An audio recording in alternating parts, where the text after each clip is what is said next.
अपने विचारों के बारे में कुछ करने का मन बना लें। 5 या 6 साल पहले एक बहुत ही योगी प्रोफेसर ने मुझे बताया कि वे एक पुस्तक लिखने की योजना बना रहे हैं। वे कुछ दशक पहले के एक विवादास्पद व्यक्ति की जीवनी लिखना चाहते थे। उनके विचार न सिर्फ रोचक थे बल्कि शानदार थे। उनमें दम था, लोगों को मंत्रमुग्ध करने की क्षमता थी। प्रोफेसर को पता था कि वे क्या कहना चाहते थे और उन्हें अपनी बात किस तरह कहनी चाहिए। इस पुस्तक के पूरा होने पर उन्हें अंदरूनी संतोष तो मिलता ही, साथ ही प्रतिष्ठा और पैसा भी काफ़ी मिलता। पिछले साल मैं उसी मित्र से फिर मिला और मैंने अनजाने में उससे यह पूछ लिया कि क्या उसकी पुस्तक पूरी हो गई। यह मूर्खतापूर्ण सवाल था, क्योंकि इससे मैंने उनके पुराने घावों को कुरेद दिया था। नहीं, वह पुस्तक नहीं लिख पाया। कुछ समय तक तो वह यही सोचता रहा कि वह इसका क्या कारण बताए। आखिरकार उसने कहा कि वह बेहद व्यस्त था, उसके पास दूसरी जिम्मेदारियां थी और इसीलिए उसे पुस्तक लिखने की फुर्सत ही नहीं मिली। वास्तव में प्रोफेसर ने इस विचार को अपने मानसिक कब्रिस्तान में गहरे दफना दिया था। उसने अपने दिमाग में नकारात्मक विचारों को बढ़ने दिया। उसने यह कल्पना कर ली थी कि उसे पुस्तक लिखने में बहुत मेहनत करनी पड़ेगी और उसे कई त्याग भी करने होंगे। उसने उन सभी कारणों पर विचार कर लिया था जिसके कारण उसकी योजना असफल हो सकती थी। विचार महत्वपूर्ण है, हम इस बात को अच्छी तरह समझ लें। अगर हमें कुछ भी बनाना है या सुधारना है तो उसकी पहली शर्त यह है कि हमारे पास विचार हो। सफलता उस व्यक्ति के दरवाजे पर दस्तक नहीं देती जिसके पास विचार नहीं होते। परंतु हम इस बिंदु को अच्छी तरह से समझ लें, केवल विचारों का ही महत्व नहीं होता। विचारों का महत्व तभी होता है जब उन पर अमल किया जाए। अगर आपके मन में यह विचार आता है कि आप अपने बिजनेस को किस तरह बढ़ाएं, तो केवल विचार करने भर से आपका बैंक बैलेंस नहीं बढ़ जाता। हर दिन हजारों लोग अच्छे विचारों को दफनाते रहते हैं क्योंकि उनमें उन पर अमल करने की हिम्मत नहीं होती और इसके बाद उन विचारों के भूत उन्हें सताने के लिए आ जाते हैं। इन दो विचारों को अपने दिमाग में गहरे बैठ जाने दें। पहली बात तो यह है कि अपने विचारों पर अमल करके उन्हें मूल्यवान बनाएं। चाहे विचार कितना ही अच्छा हो, यदि आप इस पर अमल नहीं करेंगे तो आपको जरा भी लाभ नहीं होगा। दूसरी बात यह है कि अपने विचारों पर अमल करें और मन की शांति हासिल करें। किसी ने एक बार कहा था कि सबसे दुखद शब्द है काश मैंने ऐसा किया होता। हर दिन आप किसी न किसी को ऐसी बात करते सुनते होंगे। अगर मैं 1952 में इस बिजनेस में गया होता तो आज मैं लाखों में खेल रहा होता, या मुझे लगता था कि ऐसा ही होगा। काश मैंने उस वक्त अपने दिल की बात सुनी होती। अगर अच्छे विचार पर अमल ना किया जाए तो उससे काफ़ी मनोवैज्ञानिक पीड़ा भी होती है, परंतु अगर अच्छे विचार पर अमल किया जाए तो उससे हमें मानसिक शांति मिलती है। क्या आपके पास कोई अच्छा विचार है? तो फिर देर किस बात की, उस पर अमल करें। तुरंत काम करके डर का इलाज करें और आत्मविश्वास हासिल करें। यह याद रखने लायक बात है।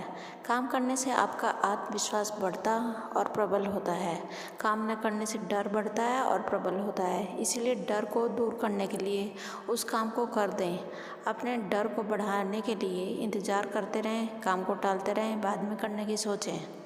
एक बार मैंने एक युवा पैराट्रूपर इंस्ट्रक्टर के मुँह से सुना, कूदने में कोई दिक्कत नहीं है, कूदने के पहले इंतज़ार करते वक्त मुश्किल आती है। जब कूदने का समय आता है तो मैं हमेशा यह कोशिश करता हूँ कि लोगों को ज़्यादा सोचने का मौका ना मिले।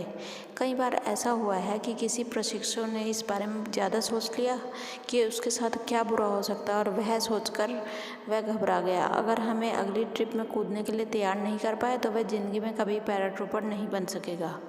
आत्मविश्वास उसे तभी मिलेगा जब वह कूद जाएगा। जब तक वह कूदने से बचता रहेगा, उसे टालता रहेगा, तब तक वह डरता ही रहेगा।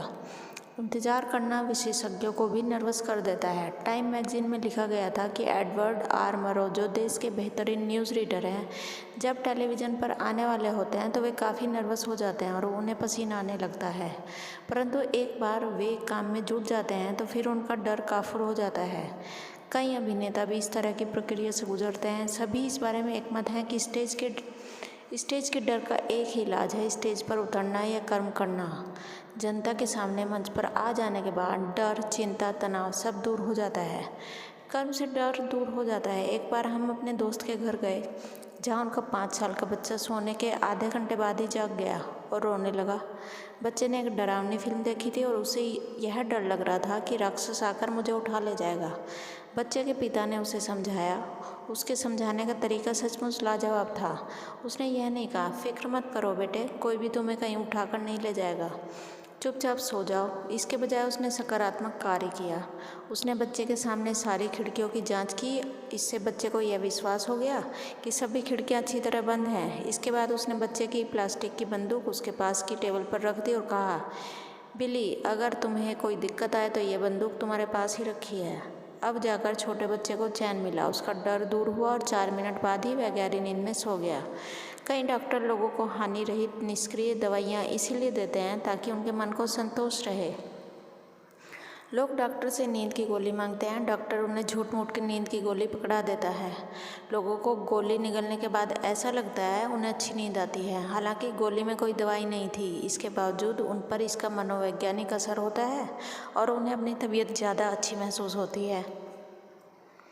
यह स्वाभाविक है कि हमें किसी न किसी तरह का डर सताए। इसका सामना करने के आम तरीके कई बार आपको कारगर नहीं लगेंगे। मैं कई सेल्समैनों से मिला हूँ जिन्होंने डर का इलाज करने की कोशिश की है, जैसे उन्होंने ग्राहक के घर के चारों तरफ 3 चक्कर लगाए हैं या एक काफ़ी ज़्यादा पी है, परंतु इन चीज़ों से समस्या हल नहीं होती। इस तरह के डर को दूर करने का, हाँ, बल्कि किसी भी तरह के डर को दूर करने का एकमात्र तरीका यह है कि उस काम को कर दिया जाए। अगर आपको किसी को फ़ोन करने में डर लगता है तो आपको फ़ोन करना ही होगा। आप उसको फ़ोन कर दीजिए और आपका डर गायब हो जाएगा। अगर आप इसे टालते जाएंगे तो आपके लिए फ़ोन करना दिनों दिन मुश्किल होता जाएगा। डॉक्टर के पास चेकअप करवाने के लिए जाने में आपको घबराहट होती है, जाइए और आपकी चिंता दूर हो जाएगी। हो सकता है कि आपको कोई गंभीर बीमारी ना हो, और अगर हो भी तो कम से कम आपको यह तो पता चल जाएगा कि आप किस हाल में हैं। अगर आप अपने चेकअप को टालते रहेंगे तो आपका डर बढ़ता जाएगा और एक न एक दिन आप सचमुच इसी डर और चिंता के कारण बीमार पड़ जाएंगे। अगर आपको बॉस के साथ किसी समस्या पर चर्चा करने में डर लगता हो तो चर्चा कर लें और आप पाएंगे कि आपकी चिंताएं चुटकियों में दूर हो गई हैं। आत्मविश्वास जगाएं, कर्म करके डर को दूर भगाएं। अपने मानसिक इंजन को चालू करें मशीनी तरीके से। एक युवक लेखक बनना चाहता था, परंतु उसने जो कुछ लिखा था वह सफल लेखन नहीं कहा जा सकता था। इस लेखक ने मेरे सामने यह स्वीकार किया, मेरी समस्या यह है कि कई बार पूरा दिन या पूरा हफ्ता निकल जाता है और मैं एक पेज भी नहीं लिख पाता। उसने कहा, लेखन रचनात्मक कार्य है, इसके लिए आपको प्रेरणा मिलनी चाहिए, आपका मूड होना चाहिए। यह सच है कि लेखन रचनात्मक होता है, परंतु मैं आपको एक सफल लेखक की बात बताना चाहता हूँ जिसने कहा था कि यही वह राज की बात है जिसके कारण वह इतना सफल लेखन कर पाया। मैं दिमाग को मजबूर करने वाली तकनीक का इस्तेमाल करता हूँ। मेरे पास हर काम की डेडलाइन मौजूद होती है और मैं प्रेरणा के आसमान से उतरने का इंतज़ार नहीं करता। मैं मूड के सही होने का इंतज़ार भी नहीं कर सकता, मुझे मूड बनाना पड़ता है। यह रहा मेरा तरीका। मैं अपनी टेबल कुर्सी पर बैठ जाता हूँ, फिर मैं अपनी पेंसिल उठाकर लिखने बैठ जाता हूँ। जो भी मन में आता है मैं लिखने लगता हूँ। मैं हाथ चलाता हूँ और कुछ समय बाद मुझे पता ही नहीं चलता कि कब मेरा मस्तिष्क सही दिशा में चला जाता है और मुझे प्रेरणा मिल जाती है और मेरा सचमुच ही लिखने का मूड बन जाता है। कई बार जब मैं नहीं लिख रहा होता हूँ तब भी मेरे दिमाग में अचानक जोरदार विचार आ जाते हैं, परंतु ऐसे विचार मेरे लिए बोनस की तरह हैं। ज़्यादातर अच्छे विचार मेरे दिमाग में तभी आते हैं जब मैं काम करने बैठ जाता हूँ। कर्म होने के पहले कर्म करना पड़ता है, यही प्रकृति का नियम है। कोई भी चीज़ अपने आप शुरू नहीं होती, वे यंत्र भी नहीं जिनका आप रोजाना इस्तेमाल करते हैं। आपके घर में ऑटोमेटिक एयर कंडीशनर होगा, परंतु आपको अपना मनचाहा तापमान तो चुनना ही पड़ता है, कर्म करना पड़ता है। आपकी कार अपने आप गियर बदल लेती है, परंतु इससे पहले आपको सही लीवर दबाना पड़ता है। यही सिद्धांत दिमाग के कर्म के बारे में भी सही है। आपको अपने दिमाग को सही गियर में लाना होगा, तभी वह आपके लिए सही काम करेगा। इस वीडियो में इतना ही। इससे आगे का वीडियो सुनने के लिए आप हमारा 10C पार्ट सुने। हमारे सभी व्यूवर्स और सब्सक्राइबर्स का बहुत बहुत धन्यवाद। बने रहें हमारे चैनल के साथ इसी तरह के यूज़फुल वीडियोस के लिए। धन्यवाद।